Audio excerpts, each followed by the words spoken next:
የለም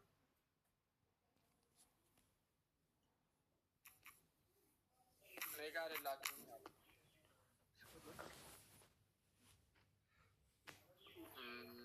ስራ እንዳልሆነ ላታውቃችሁ ስለፈለግኩ ነው። ስራ እንዳልሆነ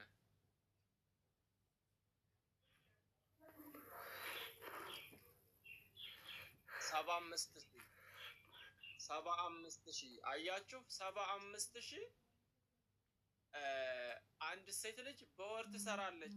75,000 ፖይንት በወር ወደ ባንክ ማውጣት ትችላለች? አትችልም። ያቺ ሴት ልጅ አትችልም። አያችሁ በወር የምትሰራው ታታሪ ሁና ነው። ለዛውም ያልኳችሁ ታታሪ ሁና በቀን 1,000 ኮይን መሰብሰብ ከቻለች በአንድ ወር ውስጥ ስንት ነው የምትሰራው ማለት ነው? 75,000 ፖይንት። 75,000 ፖይንት ደግሞ ወደ ብር መውጣት አይችልም። የካርድ አልሸፈነችም።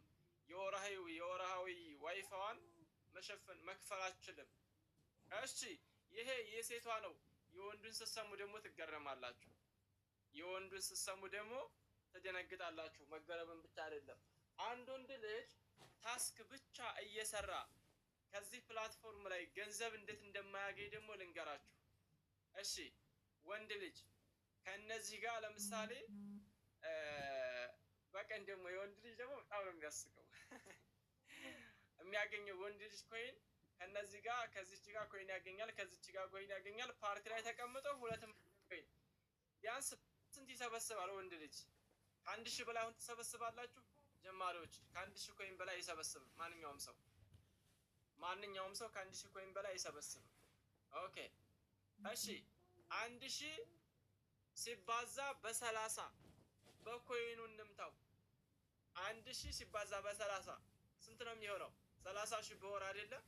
30,000 ሲቀነስ 30% ወደ ፖይንት ሲቀየር 30,000 ሲቀነስ 30% ስንት ነው የሚሆነው? እስኪ ጻፉልኝ። 30,000 ሲቀነስ 30% በሉ ንገሩኝ እስኪ። 30,000 ሲቀነስ 30% አስገባኝ። መርሃባሽ 30,000 ሲቀነስ 30% ስንት ይሆናል? 30,000 ሲቀነስ 30% 21,000 ነው የሚሆነው። 21,000 አንድ ሰው 21,000 ፖይንት ወደ ብር ይወጣል? አይወጣም። 21,000 ፖይንት ወደ ብር አይወጣም። አያችሁ አይደለ? ምን ያህል ኪሳራ ላይ እንደሆነ ታስክ ላይ ያለ ሰው። የሴቶች 75,000 ፖይንት በወር፣ የወንዶች 21,000 ፖይንት በወር። ወንድ ልጅ ታስክ እየሰራ በ3 ወሩ ብር ማውጣት አይችልም። በ3 ወሩ አይደለም በ5 ወሩ ነው ብር ማውጣት የሚችለው። ታስክ ብቻ እየሰራ በወር 2,000 ምናምን ብር በ5 ወሩ ነው ማውጣት የሚችለው። አያችሁ ምን ያህል ታስክ ምን ያህል ኪሳራ ላይ እንደሆነ አንድ ሰው። ሴቷ ቢያንስ በወር ከ15 ቀንም ቢሆን 2,000 ምናምን ብር ትሰራለች። ወንዶች ጭራሽ በ4 ወራቸውም ገንዘብ አያወጡም እያልኳችሁ ነው ታስክ እየሰሩ።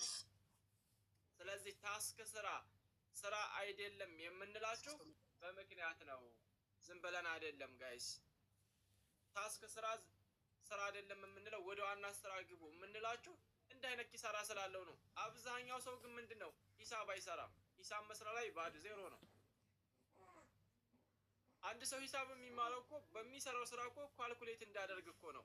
ትርፍና ወጪውንና ገቢውን ማግኘት እንዲችል እኮ ነው። ስለዚህ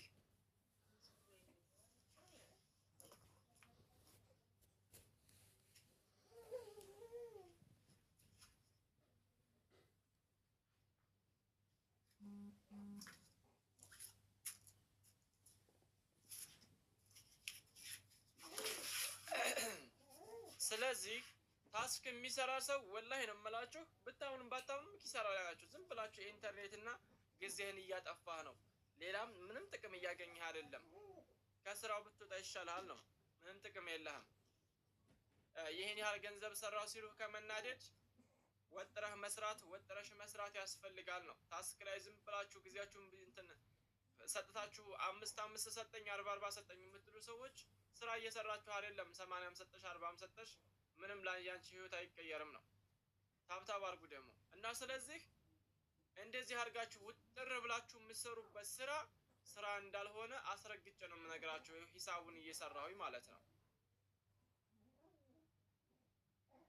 ማደግ የሚቻለው በመስራት ነው። ሰዓዲ ማደግ የሚቻለው በመስራት እና ስለዚህ አብዛኛው ሰው እየተሳተፈበት ያለ ሰው ከ100% 75% የሚሆን እየተሳተፈበት ያለ ስራ ምንድነው? ታስክ።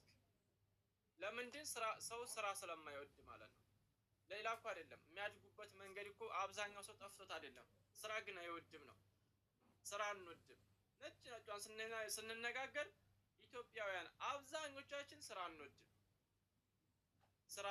ቢዚ የሚያደርግ ስራ ሰርተን ስለማናቅ ስራ አንወድም። እና ስለዚህ ማድረግ ያለብን ነገር ምንድነው? የመጀመሪያ ስራችን ስኬታማ ለመሆን እኔ እኮ የሚያሳዝነኝ ነገር ማለት ነው። እኔ የሚያሳዝነኝ ነገር አስተማሪ ሳናጣ የሚመራን ሰው ሳናጣ ግን ጠያቂዎች አይደለንም። የምንጠይቀው አጠያየቃችን እንኳን በጣም ነው የሚያስጠላው። አጠያየቃችን ራሱ ማለት ነው። አንድ ሰው መጥቶ ምንድነው የሚጠይቅህ? እንዴት ነው ብዙ እንዴት ነው መቼ ነው የሚከፈለኝ ብሎ የሚጠይቅ ሰው አለ። ምንድነው የሚከፈለኝ? መቼ ሰርተህ? ምንድነው የምሰራው ነው የሚባለው። መቼ ነው የሚከፈለኝ አይደለም የሚባለው። ምንድነው የምሰራው? ሳሰራ ይከፈለኝ።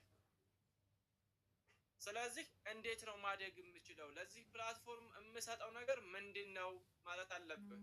ሳሰጥ አይሰጥህም አባቴ። ይሄ አባትህ ድርጅት አይደለም። ይሄ ትርፍ የተቋቋመ ድርጅት እስከሆነ ድረስ ምንድነው ለፕላትፎርሙ የማበረክተው ነገር? ምንድነው መስራት ያለብኝ መልፋት ያለብኝ ነገር ለከፈለኝ? እውነትህን ነው። ምንድነው የሚከፈለኝ? አይከፈልህም። ምንድነው የምሰራው ነው ማለት ያለብህ። ከሰራህ ነው የሚከፈልህ። ስለዚህ መጀመሪያ ማድረግ ያለባችሁ አሁንም ወደ ራሳችሁ ተመለሱና ፕላትፎርሙን እወቁት። 5 ወር አድሮ ፖይንት ወደ ኮይን እንዴት እንደሚቀየር አያውቅም። ፖይንት ወደ ብር እንዴት እንደሚቀየር አያውቅም። ሰው እንዴት መጋበዝ እንዳለበት አያውቅም። የፊት አሻራ እንዴት ማሰጠት እንዳለበት አያውቅም። ፖፕ ምንድነው ተብሎ ቢጠየቅ መመለስ አይችልም። አያችሁ፣ ፖፕ ምንድነው ተብሎ ቢጠየቅ አንድ ሰው መመለስ አይችልም። ይሄ ታዲያ ፕላትፎርሙን ካላወቀው ስራውንና አሰራሩን ካልተረዳኸው እንዴት ነው አንተ ውጤታማ መሆን የምትችለው? አባቴ እንዴት? ሰላም፣ እንዴት ነህ ሀቢቢ? ሰና እንዴ ደህና ነሽ? እንዴት ነሽ እህቴ? ሴት ነሽ እና ስለዚህ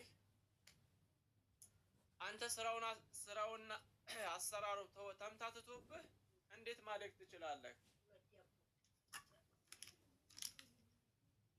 እና መጀመሪያ መሰጠት ያለበት ጊዜ መሰጠት ያለበት ነገር ምንድነው? ለእውቀት ነው፣ ለመማር ነው። መጀመሪያ ፕላትፎርሙን የምትሰራበትን የስራ ቦታህን ስለ ቢሮህ ማወቅ አለብህ። ስለምትሰራው ስራ መረዳት አለብህ። መጀመሪያ በእውቀት ያልተገነባ ማንነት የሆነ ቀን ይፈርሳል። አታውቅማ፣ በመሩህ ነው የምትሄደው።